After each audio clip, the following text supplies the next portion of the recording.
4 kilometr. Sendерде келе жатырмыз біз түсініп тұрсыздар ғой қасқыр иә қасқырлы жерде көксерек деген шығарманы оқып кетіңіздер білесіздер ғой сонда көксерек деген әуезовтің ең үлкен шығармасы мен мультфильмін көргем сол төңіректегі сол көкбөрік жердің бедерінің барлығы осы жерде айтып отырған мынау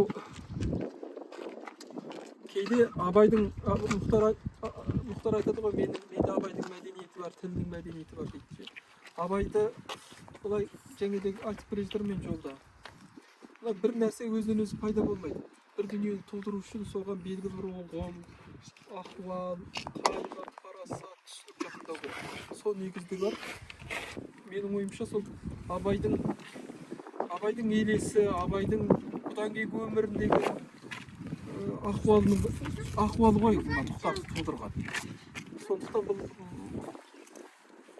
қарап отырсаңда мен кішкене сөзді ауырлатып құрып отырмын ау деймін балалардың тіліне түсірейін қысқасы қазақтың теңдесі жоқ ең ұлы жазушысы мұхтар әуезовтің қазір біз жеріне келіп отырмыз сендер сондықтан барлықтар зейін қойып қарап иә барлық нәрсені ана жердегі дүниелерді бір жақсылап түсініп алыңдар ертең соның барлығы сол іштеріңе сол мұхтар әуезов түсетін болса сонымен бірге біршама нәрселер келеді сендер жас бала емессіңдер барлығының ұғатын жасқа келіп қалыңдар сондықтан мынау біздің мақсатымыз сендер өссіңдер тарихымен таныс қысқасы айтқанда осы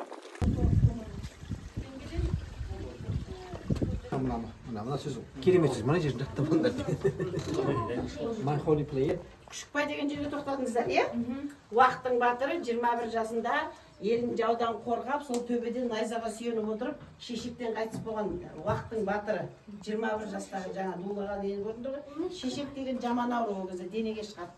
Қотырдың бір түрі сол шекпеніне жабысқан шешектен сол жерде жан тапсырған. Одан кейін Үштөбе деген Құдайбердінің Үштөбесі биыл шәкәрім Құдайбердиевқа 165 жылға білесіздер. Одан арғы ит жон, кәдімгі иттің жон сияқты жердің атымен аталады. Одан кейін Жымба, Қанай, Қашама бәрінен өттіңіздер. Қанай деген жерде Абайдың қыс өлеңін кім біледі, айтып беріңдерші. Ит жегенше қолынан қалай жесін. Ақ киімді, денелі, ақсақал деген. Ой молодец, соның ішінде ит жегенше Қондыбай Қанай жесін дейтін Қанай кісінің аты. Сол қыс өлеңі сол жерде жазылған. Қанай деген жерден жаңа өттіңіздер. Одан кейін Қашама деген жерден өттіңіздер. Бұл жерде Абай атамыздың Қараша, желтоқсанмен сол бір екі өлең жазылған. Сонда мына жердің барлығымен сіздер сияқты жүріп өткенде Абай атамыздың ізі жатыр. Абай атамдағы жастық шағы, алғашқы жаңа футбол ойнап, тізелерін түріп ап, суға жаңағы өзенге неге барып, Мұхтардың жастық балалық жер осы жерде өтті. Сондықтан бұл жер жаңағы Мұхтардың жастығының куәсі болған жер Бөрлі деп аталады. Енді музей 87 жылы ашылды, Әуезовтің 90 жылдығында. Ары қарай Қасқабұлақ деген біздің орталығымыз. Шәкәрім Қасқабұлағы. Шәкәрім Қасқабұлағы деп аталады. Бұл жерде жаңағы Шәкәрім Қасқабұлағы, Абайдың Қасқабұлағы, Ызғұтты Қасқабұлағы, Тәкежан Қасқабұлағы, Сысқан Қасқабұлағы деп Қасқабұлақ 5-ке бөлінеді. Біздің орталығымыз тұрған жер Шәкәрім Қасқабұлағы. Ары қарай Абайдың Қасқабұлағына барасыздар. Бұл жерде 1845 жылы 10 тамыз күні Абай атамыз дүниеге келген жер. Абай атамыз қай жылы дүниеге келді? Көрме, тыңдау керек. Сосын көресіңдер, қазір бос қалады осы. Сосын көресіңдер. 1845 жылы 10 тамыз күні Абай атамыз сырт Қасқабұлақта дүниеге келді. Жаңағы Абайдың туған жеріне барасыздар. Жаңағы 45 қара сөзін білеміз ба? Абайдың өлеңдерін білеміз ба? Нешінші класс оқисыңдар? Жоғары класста оқисыңдар. Абайдың өлеңдерін, Абайдың 45 қара сөзін қазір өтіп бара жатып, бұлақтың басында жеке-жеке жазылған. Адам адамға дос дегенде барлық сөздері Абайдың сол жерде жазылған. Одан арғы Ералы жазығы жолдың оң жағында тұр. Бұл енді қазір жерде айтам, Қазақ даласында театр, спектакль деген болмаған ғой. Сол уақытта ойқұдық жазында ең бірінші пьесаны қойған Мұхтар Әуезов. Жаңағы Еңіл-Кебек пьесасын қазір жақта айтам, осы жерде қойған. Одан арғы Еңіл-Кебектің кесенесіне соғасыздар. Еңіл-Кебектің жерленген жері.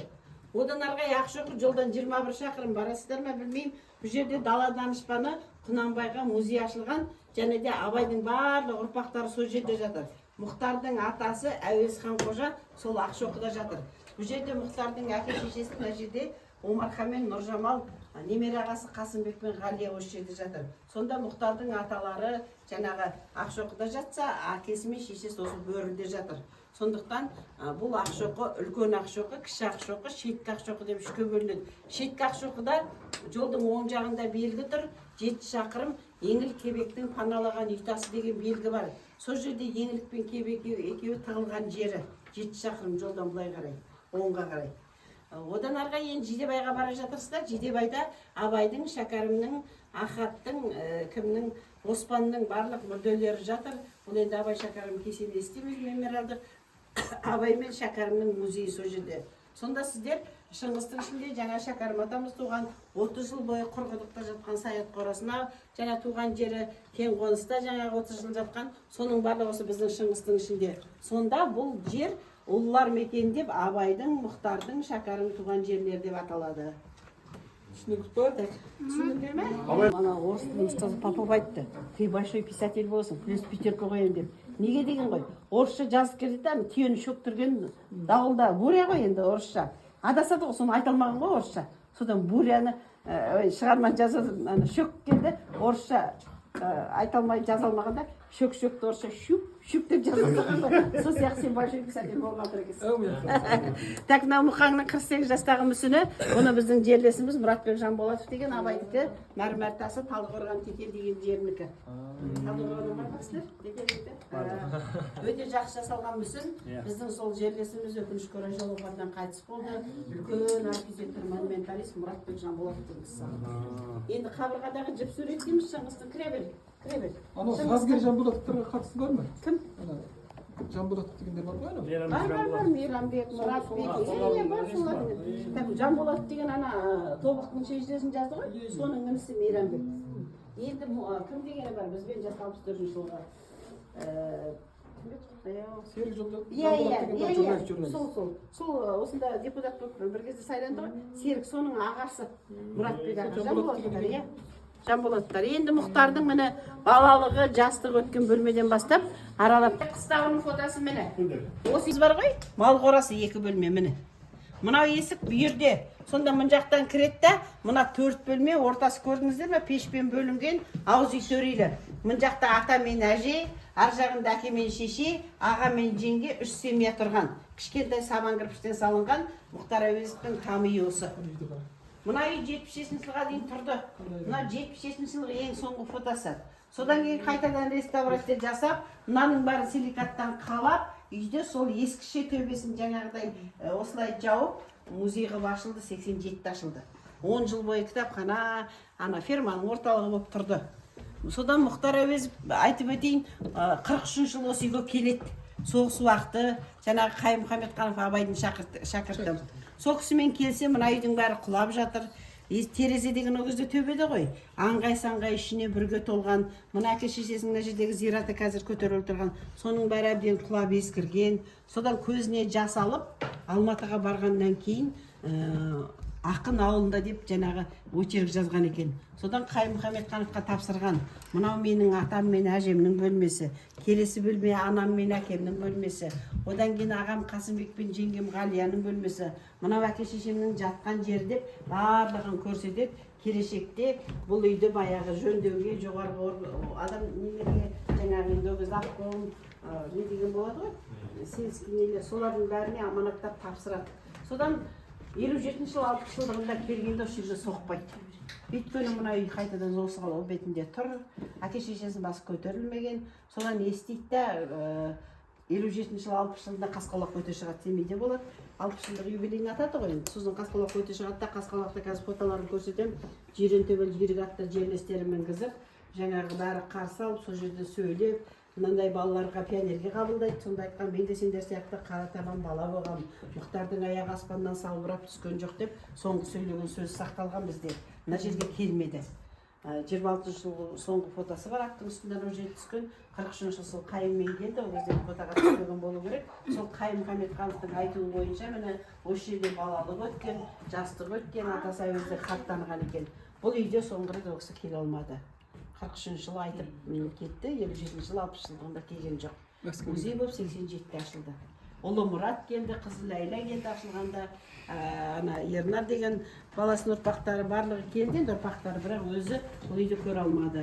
Өзі осы үй туралы жаңағы осы бөлмеде атамыздың таптар дейді, жаңа көрдіңіз бе, аласа там үйлер ғой. Сонда жаңа атасы әуезден хат танығаны, Абайдың 45 қара сөзін жаттап өскен туралы өзінің сөзі. Аздап қара таныған соң өлеңнің бірінен соң бірін жаттадым дейді. Сонда қарап отырсаңыздар, Абайдың жаңағы өлеңдерімен 45 қара сөзін атасы осы жерде тізерлеп отырып жатқа айтқан. Алматыда біздің жерлесіміз Бауыржан Жақып деген жазушы бар. Сол кісінің бөрлі деген өлеңінде былай деп жазған: сонау үйде бөрліде өңі гүлдеп, жаққан отым өшпейтін өмірім деп, дінәсіл әже отырдау бір кездерде алдын алып Мұхтарды қоңырым деп. Сол кішкентай Мұхтардың атасының қоңыр қосынан үлкен дана жазушы осындай кішкентай үйден шыққан. Бірге. Мынау сол пайдаланған оқулықтары. Мынау қазір Семейдің адамдары болса, радиотехника колледжі мынау қазіргі. Сол Мұхтар Әуезовтің городской пятиклассный училище орысша оқыған, сол 5 класстық училищесі міне. Осы болды ғой. Шыңғыс болыстан тағайындалған стипендияны алып тұрдым дейді. Сол уақытта Мұхтар Әуезов міне стипендиямен оқыған. Көрдіңдер ме балалар? Педколледжде, Семейдегі 5 класстық училищеде. Мынау сондағы алғашқы ұстазы Малақов деген кісі. Сендер білесіңдер ме балалар? Семей қаласы қазақ футболының отаны екен. Ұлдар, өздері ондай футболист екенсіңдер. Тілім тасқа. Сонда Мұхтар Әуезов көрдіңдер ме міне? Жартылай полузащитник дейміз, қорғаушы. Мынауың бәрі татардың Ярыш деген командасы, Семейде Таткрай деген бар ғой. Сонда татарлар көп болған ғой. Соның ішіндегі жалғыз қазақ Әуезов болыпты футбол ойнағанда. 13 жыл Семейде болған. Жарыс командасының мүшесімін. Көрдіңдер ме? Футбол командасын ең алғашқы құрған кім екен?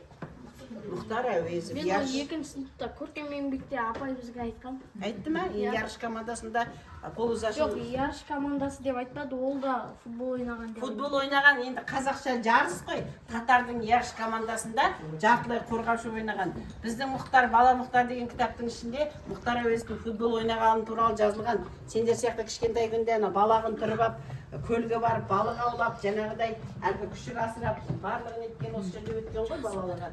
Енді балалар жаңа айтты ғой, бұл жер қасқырлы мекен деп, бөрлі ауыл деп аталады. Соғылынған қасқырдың терісі, арланы.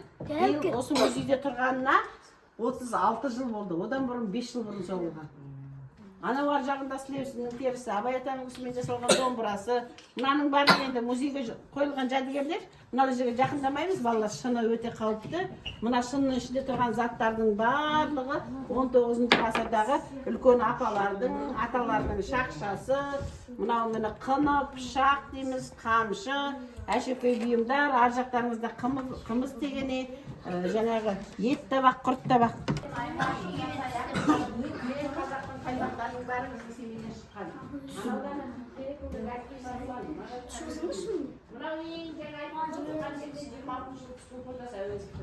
Әкесі мен ағасының бейітіне барып, бейітті құшақтап үсіп өлген. Ақан қалдай деген болыстардан қорлық көріп, сол зорлағанға шыдамай, жаңағы пәк сәби боранды күні үсіп өлген.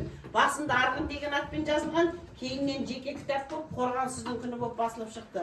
Бұл жаңағы Мұхтар Әуезовтің ең алғашқы шығармаларындағы басты кейіпкер Ғазиза. Мелерін берген ғой, оригинал алмастардың музейінде тұр. Ар жақтарыңызда Абайдың ақын шәкірттері, Татьяна Галиеваның хаттары.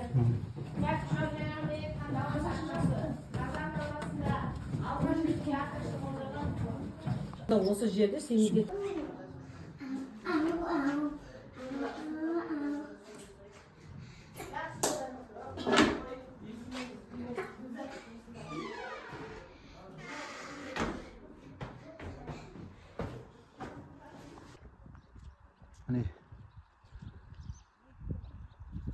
Мұхтар Әуезовтің туған жері Бөрлі деген мекендеміз.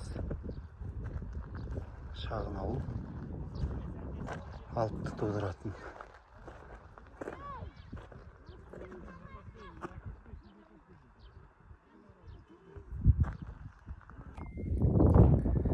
Міне бұл Мұхтар Әуезовтің әкесі Омархан Ақсақал мен анасына арнайы қойылған кесене. Мұражай үйінен 5-600 шақырым жерде мұражай үйі міне. Мұражайының ауласында мынандай арнайы төселген тас кілеммен жол бар. Осы жолмен кесенеге жетуге болады.